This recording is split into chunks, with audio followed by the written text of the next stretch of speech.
Okay, hey, I want to give you a follow-up on this whole inside terminal business with the City of Oakland, the Oakland bulk and oversized terminal. As you may have read, if you were following the uploads of blog posts that I've done in the subsequent videos, look, I'm saying this because I still can't believe the city would do this, but it did it.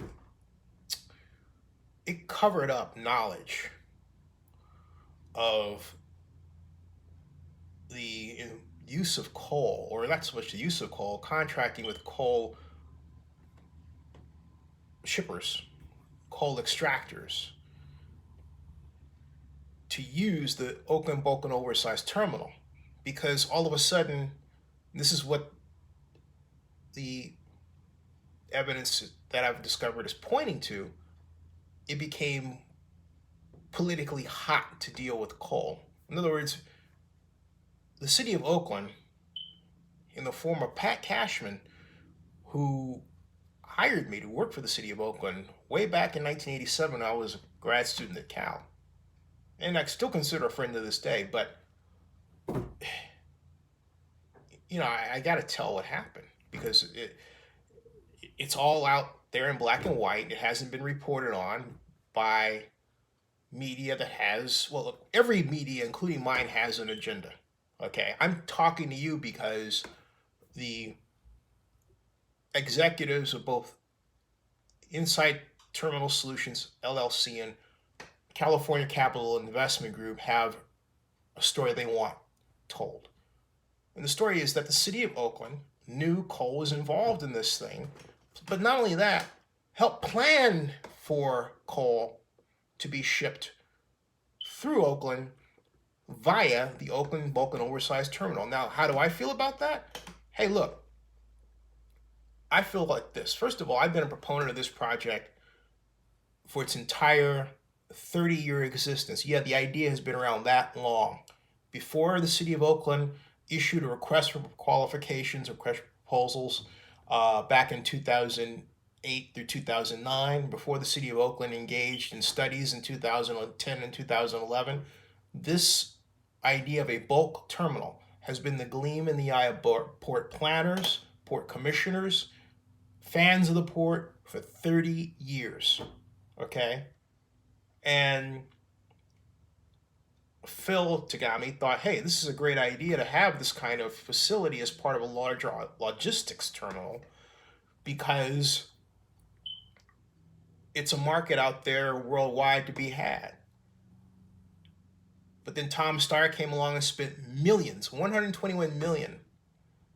And I estimate about, that's $60 million in California alone, somewhere in there.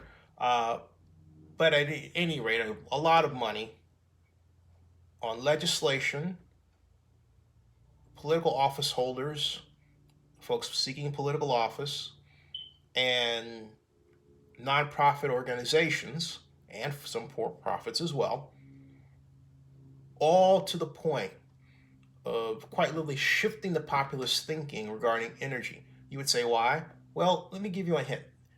He's a hedge fund manager. What does a hedge fund manager, a hedge fund investor do? Hedges against one outcome. In other words, hey, if you think the market's going to go south, you bet on any investment that will give you money as the market's going south. But then also you take half your investments and put it on those that you think are going to pay off if the market is going north. What could the market be? It could be anything. In this instance, it happens to be energy. And Tom Steyer made a great deal of his money investing in coal. So now he's hedging against coal. You see the big picture here? And so the city of Oakland, and this is one reason why I hesitate, and I've said this before and I'll say this again, is because I need to find the evidence to fit this theory that fits the facts or helps me close the loop at present, but I don't have it. And what I need to show is that in closed session at some point, elected officials got involved and who had some relationship with Steyer and said, hey, you know what? we're not going to do this. Now, one source tells me that it was Oakland Mayor Libby Schaaf who went to Paris and met Tom Steyer at the Paris Climate Accords, and that is where everything shifted, and that was in 2014. But if that's the case, Libby did all of this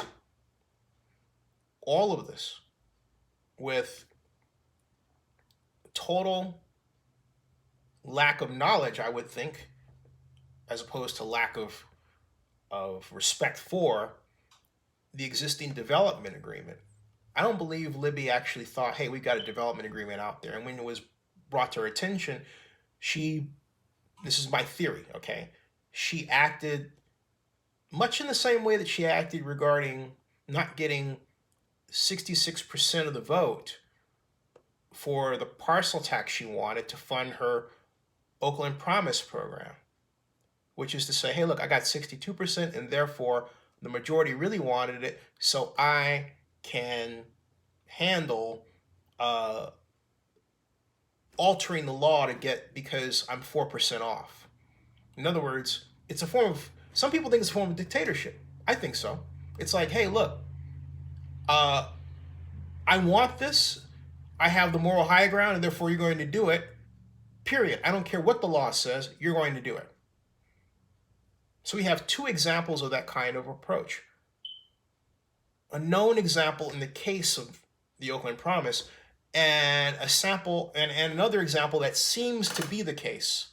Again, I haven't gathered all the evidence where I'm 1,000,000% certain of that.